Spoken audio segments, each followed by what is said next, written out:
نحمده ونصلي ونسلم على رسوله الكريم اما بعد عن ابي بن كعب قال كان رسول الله صلى الله عليه وسلم اذا ذكر احدا فدعا له بدا بنفسه او كما قال عليه الصلاة والسلام۔ آج کی اس نشست میں ہم دعا کے کچھ آداب بیان کریں گے کہ دعا تو ہم کرتے ہیں، لیکن دعا کے بھی کچھ اصول ہیں، کچھ آداب ہیں، کچھ تقاضے ہیں۔ جب ہم ان تقاضوں کو پورا کریں گے، ان آداب کا خیال رکھیں گے، تو پھر یقیناً ہماری دعا قبول ہوگی۔ آج جو ہماری دعائیں قبول نہیں ہوتی،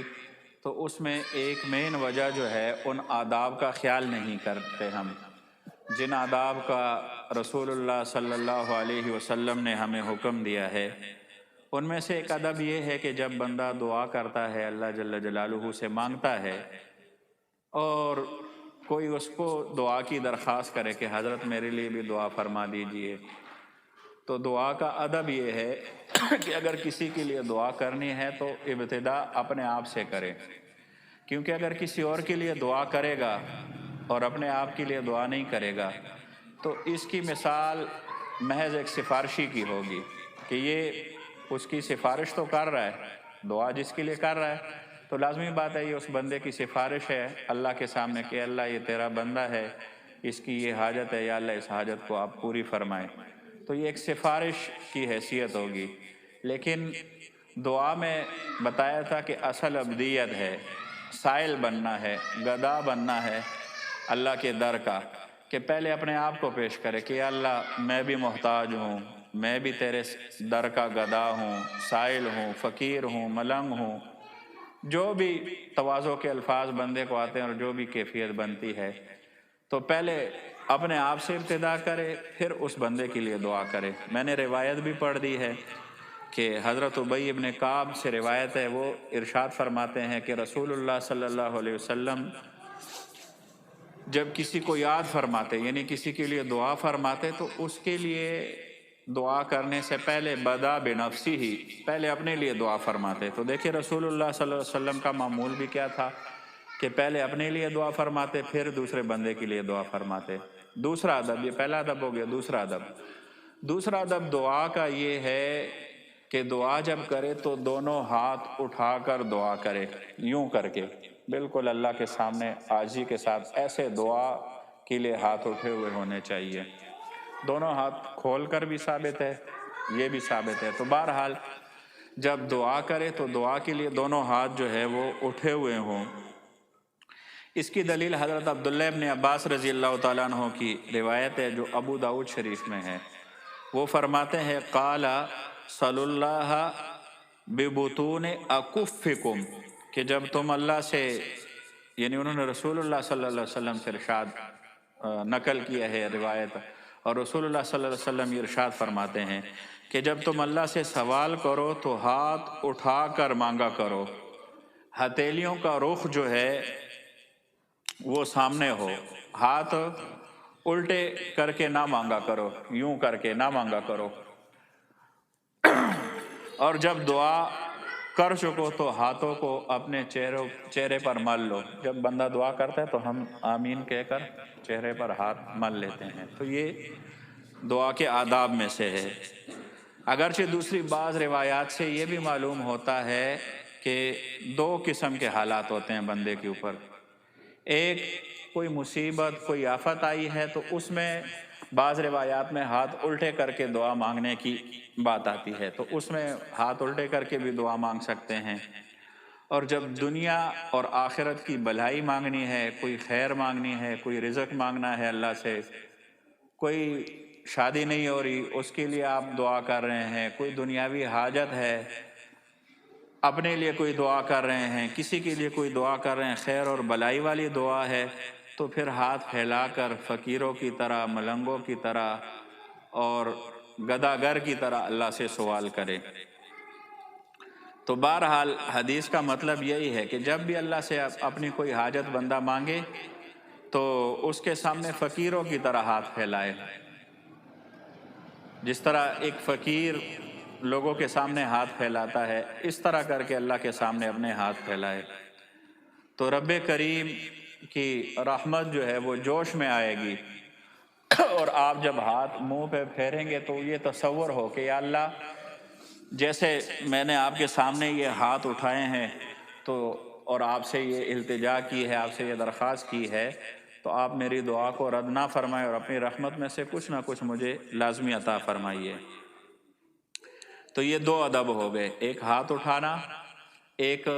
پہلا ادب ہم نے یہ بیان کیا کہ سب سے پہلے اپنے لیے دعا کرے، پھر کسی جس بھائی نے کہا ہے اس کے لیے دعا کرے، اور دوسرا ادب کہ ہاتھ اٹھا کر دعا کرے، اور تیسرا ادب یہ ہے کہ چہرے پر ہاتھ پھیرنا دعا کے آخر میں۔ یہ بھی روایات سے ثابت ہے، اس روایت میں بھی آ گیا جو ہم نے ابھی پڑھ دی ہے، اور دوسری روایات میں بھی آتا ہے کہ رسول اللہ صلی اللہ علیہ وسلم جب دعا فرما لیتے تو آخر میں اپنے ہاتھ مبارک جو ہے وہ اپنے چہرہ مبارک پر پھیر لیتے تھے۔ اسی طرح ایک ادب یہ ہے کہ دعا سے پہلے حمد و صلات ہو تو دعا کی قبولیت کے آثار اور بڑھ جاتے ہیں، دعا جلدی قبول ہوتی ہے۔ رسول اللہ صلی اللہ علیہ وسلم کے سامنے ایک شخص نے نماز پڑھی، نماز میں اس نے دعا کی، اس میں نہ اللہ جل جلالہ کی حمد و ثنا بیان کی، نہ نبی پاک صلی اللہ علیہ وسلم پر درود شریف پڑھا، تو آپ علیہ السلام نے اس شخص سے یا کسی اور سے یہ ارشاد فرمایا کہ اگر یہ کیا کرتا،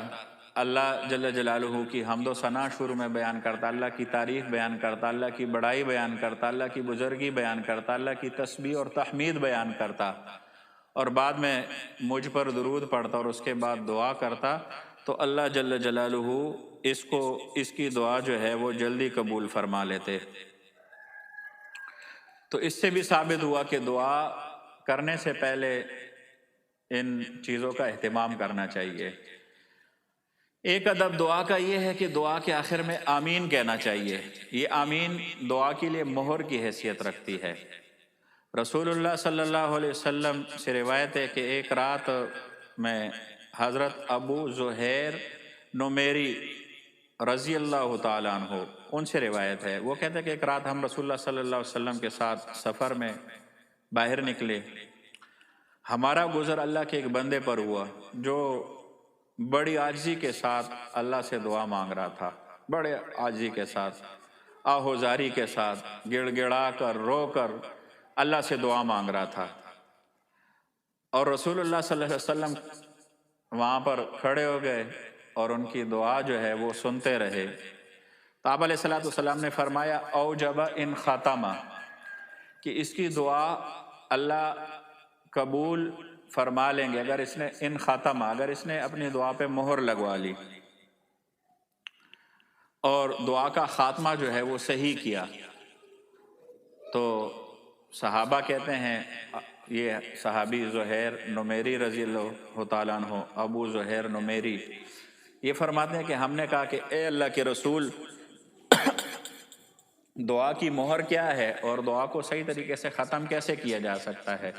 تو اللہ کے رسول صلی اللہ علیہ وسلم نے ارشاد فرمایا کہ دعا کے آخر میں آمین کہنا، جب آمین کہہ دو گے تو یہ دعا آپ نے صحیح طریقے سے مکمل کی اور گویا کہ اس پہ مہر لگا دی ہے۔ یہ ختم عربی کا لفظ ہے، اس کے معنی مہر لگانا کے بھی ہوتے ہیں اور مکمل کرنے کے بھی آتے ہیں، اس لیے میں نے دونوں ترجمے کر دیے اور دونوں معنی بتا دیے ہیں۔ بہرحال ہر دعا کے خاتمے پر، ہر دعا کے اختتام پر بندہ کو یہ چاہیے کہ اس پر آمین لازمی کہنا چاہیے۔ آمین کا مطلب کیا ہے؟ آمین کا مطلب ہے کہ اللہ، میں نے جو آپ سے یہ دعا کی تو میری یہ دعا قبول فرما اور اس کو اپنی بارگاہ میں قبول فرما، تو یہ اس سے جو ہے وہ دعا جلد قبول ہوتی ہے۔ تو بہرحال یہ جو آداب ہے اگر ہم ان کا خیال کریں گے تو بڑا فائدہ ہوگا۔ دعا کا ایک ادب یہ ہے کہ بڑوں کو کبھی چاہیے کہ اپنے چھوٹوں سے بھی دعا کی درخواست کر لیا کرے۔ حضرت عمر ابن خطاب رضی اللہ تعالیٰ عنہ ایک دفعہ عمرہ کرنے کی نیت سے عمرہ کی نیت کی تو رسول اللہ صلی اللہ علیہ وسلم سے اجازت چاہی، تو رسول اللہ صلی اللہ علیہ وسلم نے فرمایا